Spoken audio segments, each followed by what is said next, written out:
I know, it was an unexpected video that was made by last night. But I know the video is not about, I know the title's not about that, but let me talk about that thing first. The reason why I did that is I have so much room in my phone, at some point it just turns off automatically. So yesterday, my phone was full of batteries and then it was, just suddenly turn off. For my reason is I don't know, maybe because it was overheating. However, it wasn't. I charged it and it was okay, but it just keeps turning off. And I realized, what's going on here? Am I losing something? Am I missing something here? And I realized I look at the storage and wow, I have a lot in my phone. So eventually I had to delete some stuff, but then I don't want to delete some stuff because some stuff that has precious memories on it. And I did put that one video, that first time wearing Bogu, in there. So I'm not basically just putting my videos on my phone and dumping it into YouTube so it's saved forever. This is just a moment so I can have enough room so I can keep recording for you guys. And there's absolutely nothing wrong with that because, my phone is jankety wankety. I have this phone for 7 years and I've been using it for 7 years and I've just been recording YouTube for 1 year. And every time I uploaded a video, once I'm done, I erased it. So yeah, it keeps enough room for all of us to use. So you guys don't have to worry about me. Some random point, this video will turn off automatically because I ran out of room. So yeah, that's all I said for. So if anyone's mad at that, please forgive me or something. Alright, now that's out of the argument, let's talk to the actual purpose of this video. One of the games that come out of this year that I probably think is going to be the game of the year. If it's not, then that's gonna be Hollow Knight. Dispatch, the latest game that came out today, and it was created and started by Aaron Paul. Now they have done a very good job of this, and I obviously haven't been playing because I have no PC for this. But yeah, anyways, created by 8 Hawk Studios. This game is all about dispatching heroes and mostly just, pulling out the heroes and sending them to places. But it's basically a telltale story game. You play as Robert Robertson III, who used to be a superhero named Mega Man, and he has the job to dispatch these heroes, like for example that one. So it's mostly a telltale game where you decide decisions and everything. He used to be Mega Man until some incident that happened. Further on the game, later soon, you're probably going to have to look at the other YouTubers or just gonna have to play it by yourself if you have a PC or something. Now this game became popular for all the different reasons though.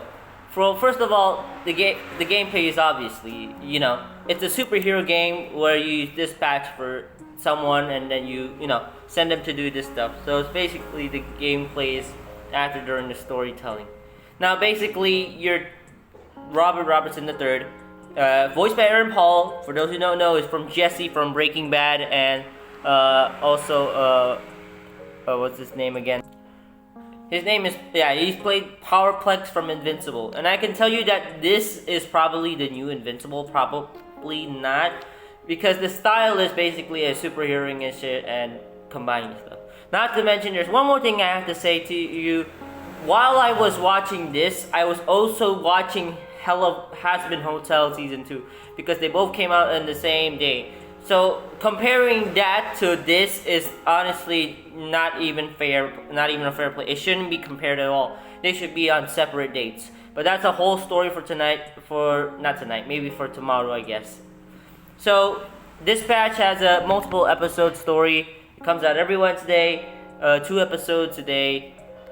And tomorrow is definitely going to be the final episode of 7 and 8. This game has given so many good reviews and has really good positive, positive stuff about it. That's all I have to say. Everybody is waiting for a season 2, and you can tell that a game is really good. That everybody's talking about season 2. There's already a fan base, a community about it, and everybody loves it. And it's mostly the voice actors here are YouTubers. For example, Punch Up is basically Jacksepticeye, and Sonar, Moist Critical. Malevola is also part of a YouTuber from Australia. I don't know what her name is, but I'm pretty sure she's well known. Now I'm done with showing you guys clips about stuff from Dispatch. And let me tell you just my whole experience watching it from YouTubers and other stuff. The game is a Telltale game, and it has different options. And most games that does have different kinds of endings. All endings are probably canon, and no matter what you pick, there's gonna be a choice there. It's not a no, whatever you choose, there's it all roads lead to Rome. There's no freedom of choice. Choice is an illusion. I think that's not true for this game because it does impact a few things if you played your cards right. If you pick this, you will definitely get this reaction. If you get this, you definitely get this reaction. For examples, if you chose to say on episode 5, probably episode 5, if you chose to say that you're Mecha Man and Flambe gets the about to roast your ass, you're definitely gonna get some protection from the other guys. And if you pick, for example, during like an episode 3 or 4, probably in episode 3, if you pick Phenomena Man, he gets depressed during dispatching, so you might run away. And if you pick Water Boy, which is I believe is the most funniest guy I've seen, it was probably another YouTuber or probably another person. He gets a lot of trouble, but he also gets probably some of the jobs done. What I'm basically saying is that it is a great game. The animation's great, the gameplay is great. However, if people who are have the attention span of a goldfish or less than a goldfish, are definitely not gonna like this game because you don't want to deal with superheroes, dispatching stuff. You're gonna be mostly working the desk because in the game, Robert Robertson works behind the desk in the computer, literally like me right now, clicking and looking at the heroes and dispatching. That's what they are. So it's basically like an office job. Including with the old times, the animations, how they do it. It was basically like a TV show, like a cartoon, like an actual cartoon series. Now I do have to remind you, this thing is an 18+ game. You will see hogs and you will see hungs and swears and probably bloods and gore. Not much gore. There's just a few of them. But if you're a mature enough, an adult, if you can play this game or watch it, then go ahead. All power to you. Just be careful at episode 4. That traumatized the heck out of you guys. For those who have never touched a woman before. The gameplay is pretty fun because it mostly just focuses on traits and not mostly, other stuff that confuses you. For example, if you pick Sonar or pick Punch Up that you can combine together, you basically don't get a great matchup. If you pick Sonar with Malevola and Coupe and this, you will definitely get a good matchup. So it's basically like a skill enhancer game, something, I don't know. But yeah, there are some times that you have to make tough decisions, and mostly you also have to pick really, really tough decisions, like for example firing someone. And I think that's a pretty good thing to do because there are some points that you have to make terrible decisions. But oh boy, all that is probably nothing compared to the fandom and the actual reason why this game is probably the top of the leaderboards of most gaming. I'm talking about the baddie wars. Yes, I'm talking about between this Invisigal, aka Courtney, versus Blonde Blazer, aka Mandy, who's a brunette when he turns his superpowers. Yes, this game involves rizzing baddies, and eventually this game becomes a baddie wars, which is the people debating about who we cracking, boys. Just so you notice, I don't speak that way, okay? I don't talk about cracking or anything. I respect them, I believe in marriage and okay. Anyways, yeah. So it's basically become a war between who would he date, Invisigal or Blonde Laser? And I will get to that right now, literally right now. And now I'm gonna talk about all the and not just all the baddies. The options like Invisigal or Blonde Blazer. There's also Malevola, Coupe, and then Prism. There's so many other people. And I think the character designs in this thing is perfect. Like, for example, Phenomena Man, instead of them making a, evil Superman or a Homelander, they make him a depressed guy who just gotten broken up. And, we need him we hired him. Water Boy, for example, so is a really, not actually a stuttering guy, but he's just, really awkward behind people. Now let's talk about the first one. I'm gonna be very honest with you. I don't like neither of them. For example, Let's start with Invisigal. Now, I like Invisigal. I understand her characters, what she is. He said he has ADHD, which I think I understand so much. Or maybe not enough, because I don't understand her. I get that she's really hard, she's egotistical, she's, very stubborn for a very person. He's very hard to get to. But once you understand her like a little bit more, you can get the argument that, oh yeah, I can see where she's getting with.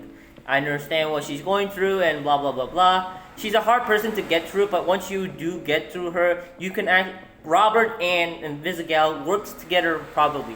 The chemistry is great enough for them to, to work together. However, I understand there's some people that do not like Invisigal, not because they like Blonde Blazer, but also because like her character traits and how she like acts around other people. For example, she's very, very rude, and sometimes she's, really honest to front, which actually is a good trait in my opinion, because a lot of people, really like those people who are upfront and just be honest. And I'll be very honest, there's nothing wrong with them both working, talking together because having friends, especially when that episode 4 scene, gosh. Because, their chemistry and their how they move, how they talk is very, very like them. Their chemistry looks just way natural. But there's also conspiracies of them, her used to be working for Shroud. For example, it's like, we're not talking about conspiracy, I'll get to one part first. She probably put the bomb on inside, in Robert Robertson's, Mecha Man suit. I shouldn't be talking about spoilers right now, but since you already watched this, I'm gonna just put the thumbnail. I'm just gonna put spoilers in the title. Now let's talk about Blonde Blazer. I like Blonde Blazer also. She's a mature, understandable lady who is going through probably some things we don't know, and I think it's okay about that. She's very kind and sweet to Robert. She's such a good person. He's actually, obviously a hero, unlike Invisigal that used to be a villain. And I think you guys are missing the point. The point here is redemption. They're trying to change, people from villains to heroes. That's what the Phoenix program is. Now, now all I know is that people have concerns with who Mandy is. And to me, there are some points that are actually true for why people are so sometimes suspicious with Mandy, aka Blonde Blazer. At the beginning of the episode, she was just, I get that she's drunk, but at some point she doesn't know that people should, understand boundaries, even though you're not that. She was not that drunk. And then the options in the beginning of the episode 1, this is literally episode 1, is either to kiss her or let the things go by. Now, by the time of this, she hasn't broken up yet with Phenomenon. And the reason why she broke up because, Phenomenon only acknowledges her as Blonde Blazer, but not as Mandy, as herself. But Phenomenon believes that he should be just a superhero. He only loves her for being a superhero. And I understand the breakup from that because, you need to accept for the people who they are. I understand that. However, you should have told him, hey, I have a boyfriend, but I will soon break up with her. And a lot of people no way, I don't want to be someone's boundaries, which is a good reason. People like Jacksepticeye, Corey Kenshin, and everyone really doesn't want to be anyone's boundaries because a relationship, after you broke up with a relationship, you don't want to be someone's second hand just in case you need to cope with someone. That's a terrible thing to do, obviously. So yeah, that's a crazy thing to immediately moved on after you were your boyfriend, you broke up with. And he did, and also during in episode 3 or 4, episode 3, he told him to, hey, can you cheer up Phenomenon? And how is that my job to cheer him up? I understand that, I can't confront her and like that, but you are her ex, and you need to understand that you need to why you break up with her. Why, as a dispatcher who did kiss Blazer, was going to apologize to your ex, who's probably going to annihilate me, which he didn't, thank goodness, which leads you to another thing. And I've been saying this before, and she's obviously Makima. For those who don't know, Makima, she's influencing Denji because he's not actually in love. He just so she's basically moving forward for us just to influence us to do bad things, probably. I don't know specifically what it is, but I feel like she has been she's doing a Makima sort of thing, She moves, lean forward for leading her trust, and then suddenly, boom, she's just using us. It's a typical villain thing. And that's all the things I have to say about those two. So who am I picking? I don't know. I told you, I don't like neither of them because one moves too fast, and the other one just moves so weirdly. Especially with the dream. Now, a lot of people pick Invisible because, yeah, the episode 4 and, you know, their language and how they move is exactly the same. I mean, I understand though, after episode 4. What is the charge? Cracking a baddie, a succulent tomboy baddie. So yeah, I like tomboys. What are you gonna do? You're gonna call the cops? Who are you? What's next? There's poop in my butt? The grass is green? What are you gonna do, huh? And with Blonde Blazer argument is, she moves forward and I was still suspicious of her, but damn is she hot. Which is not the point, guys. The point is you should be thinking critically who should we go with. Now, that should be, is the reason why, the game is a Telltale game, so you can think critically what your choices are. And now for the Z team. I like the Z team. I think one of my favorite heroes is either Sonar or Flambe. Now the Z team with, Robert Robinson's, it's obviously a hard and rough dynamic where how they have to work together. Especially with, the obvious. I also like most of the YouTubers here who voiced it, they are really good. Now Flambe, I think they had potential with Flambe for being like a redemption arc, like Zuko redemption arc was what I'm thinking. Yeah, he's a total dickwad, so what? It happens sometimes, but there's a reason why he converted to become a real superhero. Which I definitely like. I definitely like the Z team. They have all great, characteristics. I like how the actors give them, the voice actors give them so much room to build their characters, which is great. I can't talk much about this video. I guess it's gonna have to be the ending. Now, finally, the conspiracies. Who works with Shroud? Who is Shroud? Now, a lot of people say it's Invisigal used to work with Shroud because her powers, he's invisible, he can work for Shroud. Or that blonde Blazer who is Shroud's daughter because they look similar. Also, the necklace she wore is red. Definitely can tie into her powers. So who knows? There's a lot of conspiracies. It could be Waterboy, of all people, who knows? We just don't know. It's a great game when you realize there's people like thinking who it is, conspiracies with this. Now obviously, he's going to die.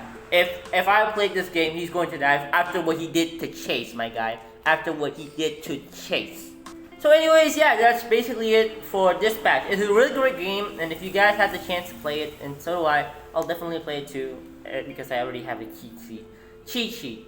So yeah, I can't wait for the final episode. I'm gonna give you a whole review about it. I just give this video some clarification that I really like this game, and I can't wait for the final episode where I put my entire view on it, and I can move like those 1 minute or 1.5 minutes to just talking about Dispatch. So yeah, I will not be rating it yet. I want to wait for the final episode. But if you guys like this game, then go ahead play it. So yeah, that's basically it. Like, subscribe, and stuff. See you later in the newest episode, probably for tomorrow. It's on Wednesday, or probably do it on Thursday because different timestamps. So anyways, that's all I have to say. See ya.